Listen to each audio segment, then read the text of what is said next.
You'd said that there's maybe a few methodical steps that people could take. Maybe just give a couple of those steps kind of briefly so people might know a little bit of a roadmap for themselves. Yeah, I mean, obviously, step number one is knowledge, right?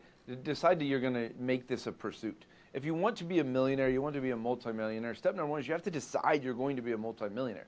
Once you've made that decision, then you got to follow it up with a knowledge chase. If you're chasing the knowledge hard and you're gaining the knowledge, then you need to breathe a little bit. Because sometimes people start to get in a rush, and that's where they start to make mistakes. And so they got to make sure that they're taking their time, but they're moving with urgency all at the same time. In Money Shackles, we have these charts, and they're called our freedom charts, where they take them step by step through some of these. And some of them are mental, but some of them are actual, tangible, very specific financial step by step. Like if you're not budgeting, if you're not at least taking them the time, right, every single month, and you can do this through some really easy applications and easy apps where, here's how much money you made, here's how much money you spent, what's in the middle. Right, and that part in the middle, and it's mind-blowing, but nobody teaches you this growing up. I didn't know what a credit card was at 18 years old. And so a lot of people do, but some people don't. And so, credit is important, right? I saw a video of someone saying, credit up your credit cards, get rid of your, I'm like, you need credit. We live in a debt system like you were saying earlier, Mark. It's critical. Yeah. Yeah, it's so good. Now, some of the things that we have today, unfortunately, I get thousands of, well, not unfortunately, I get thousands of comments across my social platforms during the week. And unfortunately, I see too many comments of people who are victims. And why even bother? The system's rigged against me. I'm never going to get ahead and blah, blah, blah, blah, blah. Even though we know that's not true because we see people every day getting ahead.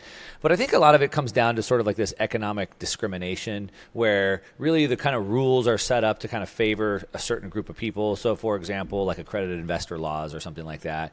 What's your take on the economic discrimination and potentially, a group of people being held back by something like that? Yeah, I mean, it's hard. The system's rigged when you don't have the knowledge, right? When you don't have the understanding of what's possible. But after you have the knowledge, you have to have this belief system on what you can do and what's possible. And so what people are doing is they're rigging the system against themselves. But then there's part of it, and this economic discrimination thing, it's really mind-blowing. I would love for our voices, Mark, to carry out and shout out and say, hey, politicians, 2024 election, right? Change what this is forever. It is absolutely accredited versus non-accredited investor is discriminatory. It's economic discrimination. It's the last fully legal discrimination I've heard of in our country. When you tell someone that they don't have the same equal opportunity as someone just because they have more money, it's mind-blowing to me. Like we all are supposed to have an equal pursuit of happiness. Well, that is impossible with the accredited, non-accredited. And what's the Jobs Act did in 2012 is they kind of changed the game a little bit in the sense that they said, hey, there's these non-accredited investors can invest in these regulations, non-traded but public companies, and they can have access to investments, but they can only invest 10% of their savings or income. That's discriminatory, right? If somebody has more money, they can invest more money into more things. And so the control of an American, and like they have this new legislation, right, that is going into Congress when it comes to changing the scope, or not Congress, the SEC, changing the scope of what accredited is, but it's still going to be discriminatory. If you're going to put a label on me because of how much money I have and limit my opportunities or give me more opportunities on what I can invest into, it's embarrassing in a country that has gotten as far as we have, but you can't allow that to affect you as an investor, because you can't control what they're doing. We can have a voice, we can get behind this mission together, and I've had a lot of thought leaders across America start to take up this chant and this belief with me because it's powerful and important. We have some incredible people that are standing behind this mission, and we're gonna continue to support it. It's one of the reasons I started getting into farmland. I realized that the CCP, right, were buying land in America, right? China was buying land in America. Yep. The Chinese, government wants us to fight as Americans. They want us to dislike each other. They want to create turmoil. They want to buy our land.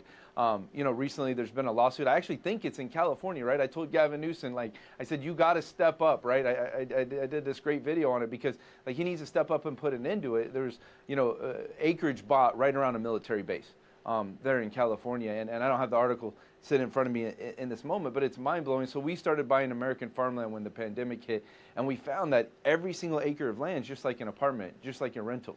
And if we can maximize the income on it, we can really increase the value of farmland. So we opened Rad America, our newest investment fund, because there's certain things like, if you're going to have a belief, I say, if you don't believe in our warriors and our soldiers here in America, then don't invest with us. We're not that company, right? If you don't believe that we have the greatest military and that's why we're safe here in the U.S. and why we don't have to walk down the street and worry about an IED going off or worry, they've kept us safe. And so we believe in our land, we believe in our country, and these things are pivotal to me. And the reason I wrote Money Shackles is because I want to help everyday Americans redefine their American dream, build a financial prosperity. And if we don't put money behind these missions and behind these causes, they'll never have power, right? And money is power, and money is a part of power in America, and it's important that Americans understand that. And so they have to choose what they're going to invest in wisely. And if they just blindly give their money to the wrong companies and the wrong organizations that aren't furthering the protection of this country, the lifting up of everyday Americans, they're making a mistake. Tell me more about that farmland piece, because I know that farmland is a great investment. We've seen, like the news headlines going around where not only the CCP, but, Bill Gates also becoming like the largest owner of farmland. And certainly I'm happy to kind of maybe dip my toe in the conspiratorial waters, if you will. But part of the reason why Bill Gates buys farmland is because it's a dang good investment. Yeah. Farmland has good returns. Maybe break that down a little bit. How you look at investing in farmland, why you think it's important from an investment standpoint, not just from a land standpoint. Yeah, farmland in America, could range anywhere from $1,500 an acre to all the way up to $6,000-$7,000 an acre, right? In the last decade. Now we have found that we believe that farmland prices, right, per acre, fully, irrigated, fully running farmland will be anywhere from $10,000 all the way up to a named farm up to $20,000 an acre, right? There's a bunch of athletes that bought, farmland acreage in Iowa for $30,000 an acre. And so, just the long-term value play of farmland is incredible. But in the meantime, what's incredible about this is it produces income. And what I found is that for us as a company, we have the ability to take irrigation to new levels where we use less water, but the land is more taken care of.